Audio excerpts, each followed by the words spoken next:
just totally... A wind-powered air pump. Yeah, or you could do solar-powered air pumps. But we're going to do some mechanical air pumps here as well because we have this wind. We have a windmill that's going to be going in here, a Whisper 400, whenever we pull it together. But that'll create so much power for us right here. In the future, we're going to have the area right here, we'll have a little shade cloth with our aquaponic systems. And we're going to have a little stove set up so that we can come out here and we can all cook together and maybe kind of have fun with this every time you guys come too. Yeah. Hopefully it won't be so boring as this every time. We all love food. Yeah. Just a question, on a smaller scale, if you don't have the stones or anything like that, and you want to compost and you want to do it quickie, say in a couple weeks, can you just throw it on the ground and just rake it and let and keep mixing it every day? Is that a good way to? You could, but you don't want the sunlight on it so much. So what you could do is you could cover it with a tarp. Right. Mix a higher nitrogen to carbon ratio in it, and then every 2 or 3 days, once it started, if you flip it every day, it's going to keep cooling off before it gets hot enough to do anything. Oh. So you're going to have to leave it for 3 or 4 days, let it heat up, get really hot. Or in a bucket. Then when it's at its hottest, flip it and move it around so it mixes up better and you get the oxygen in with that heat. Or just leave it in a bucket and pour it out. You can leave it in a bucket and pour it out and pour it back in to a certain extent, but what's easier is a lot of those composters they have that just spin in a circle. Rob and Ashley have a really nice one at their house they got from the Home Depot. Seals up real nice. It's a pretty good size. You stick all your stuff in there at the right ratios and you just spin it every couple of days. And every time you add something inside of it. Those work really well for faster compost, is that spinning process. Right. They don't work real well for worms in those kind because you're crushing worms and beating them up. Worms like compost that doesn't move. So if you don't have that, you can just put it on the ground, cover it, and every couple of days turn it. Right, and if you stack a pile the right way, all you really got to do is put it on the ground and walk away. And if you maybe once in a while put a little bit of water on it. If you're in a right spot where it rains a little bit, that's all Mother Nature does. She piles all her leaves up under the tree, it rains, the worms come up, compost right underneath the tree. So in nature, a tree that produces fruit never needs to be fertilized in nature because a tree produces fruit. All the shell, all the leaves drop to the tree, that gets composted back in, the worms bring extra along with that, eat the leftover from that, they get fed, they fertilize the tree. What's going on nowadays is we see a tree, we're raking all the leaves away from the tree, we're pulling all the fruit away from the tree, it's got nothing to replenish itself in the circle. So eventually, you know what I mean, it's not going to keep up its circle. So that's what we're thinking is everything that we take out, we kind of put back in one way or another. You know, the landscape people and the gardeners, if they'd all get that, it would actually be less money spent on raking and cleaning up. Amen, and sister. if they would just allow it to be a little more natural in the state that it's Mother Nature intended, it would be perfect. But I don't know. I guess they're really want that lawn really short. I think we're so conditioned that most people I talk to, really, honestly, I've been preaching this to people for years and years and years, and most people like the idea of it, but they don't want to inconvenience themselves. It really, basically, to me, comes down to 2 ways to wealth: acquire more or desire less. And if you acquire SUVs and everything that you need, well, nobody's SUVs, but whatever it is you need that you think is easy, or you want to throw Miracle-Gro soil in your yard because it's easy to go get a bag, or if you don't want to look at leaves under your tree because it messes up your patio, you can take those leaves from under your tree, put them in a compost pile, bring that compost back under your tree. And have There's a better looking tree. Right. So it's about education. Knowing that there are ways to do it, and you can have your cake and eat it too. You know, you can still run you can basically grow your corn and still drive your SUV and run it on corn oil. I mean, whatever, you know what I mean? So it's really about us looking for the solutions and the answers, and they're already all right here. We just got to change our mindset a little bit. Right now, we're all into convenience. Everything's put right in front of us all the time. And most of us, fast. Yeah, we want it fast. We want instant gratification. Big, fast, and now. Yeah, and most people don't really know where their food is coming from. They don't have a clue. They've never seen it in the ground. Right.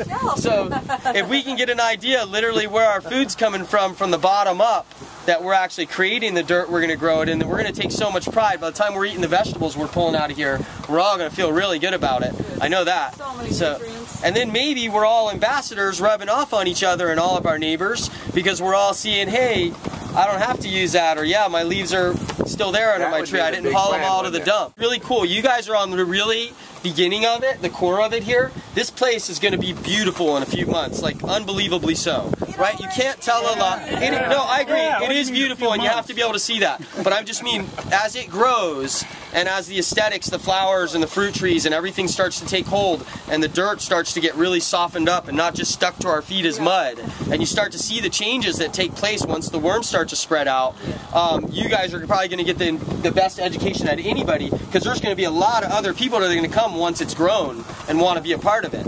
But they're going to miss a lot of the very integral stuff from the bottom up of it coming up. Okay. Nutrient balance. This is a short one, folks. What Eddie was saying earlier about adequate phosphorus, potassium, and trace minerals such as calcium, iron, boron, copper, etc. are essential to microbial metabolism. Normally, these nutrients are not limiting because they are present in ample concentration in the compost source materials. And the last little bit in this article, it regards pH, which, as we all know, is the relative acidity or nutrient balance, adequate phosphorus, potassium, and trace minerals. Phosphorus and potassium we've already talked about. Nitrogen is the whole thing that's heating it up. So where's your phosphorus and your potassium going to come from in that compost? They're going to say whatever you're putting into there is usually adequate and has it in it, because it's had enough to grow it to get that size. So that's what it's in already, right? So what we're trying to do is take it another step from there.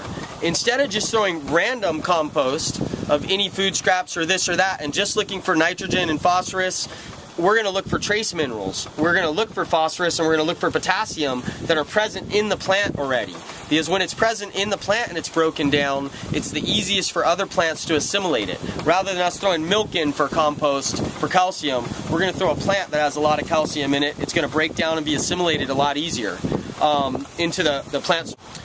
So what happens is the same things that are important for us to feed our plants that are going to give us the nutrients are absolutely necessary in composting.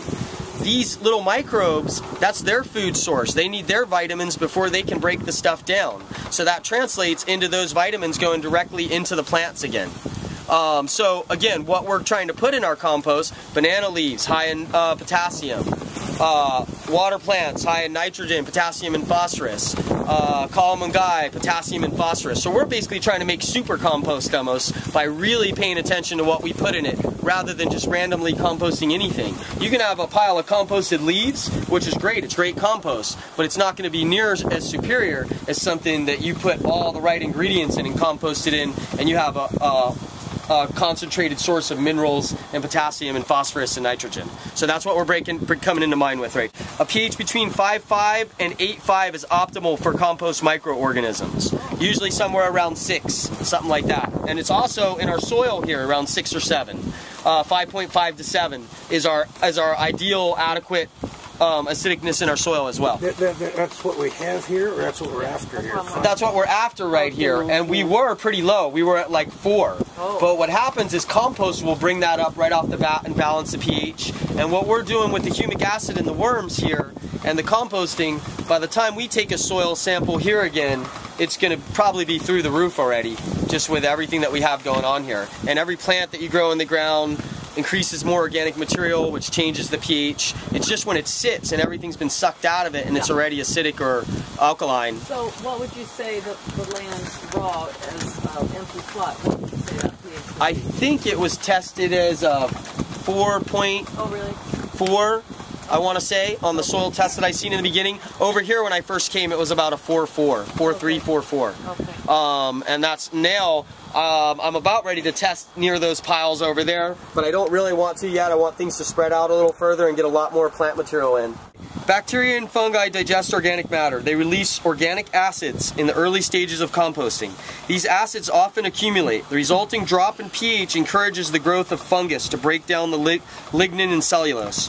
Usually the organics acids become further broken down during the composting process. If the system becomes anaerobic, however, acid accumulation can lower the pH to 4.5, severely limited microbial activity. In such cases, aeration is usually sufficient to return the compost pH to acceptable ranges. That's where oxygen comes in. You can change that out. For us, okay, our soil is 4.5. What are we going to do to our soil? We're adding oxygen. That's it right there. Why are we adding oxygen? We're adding it in the form of aerobic bacteria. Oxygen aerobia that bacteria that thrives in oxygen and actually creates oxygen in a sense through its process of decomposing, rather than like sulfate gases and different gases that the compost pile will put out.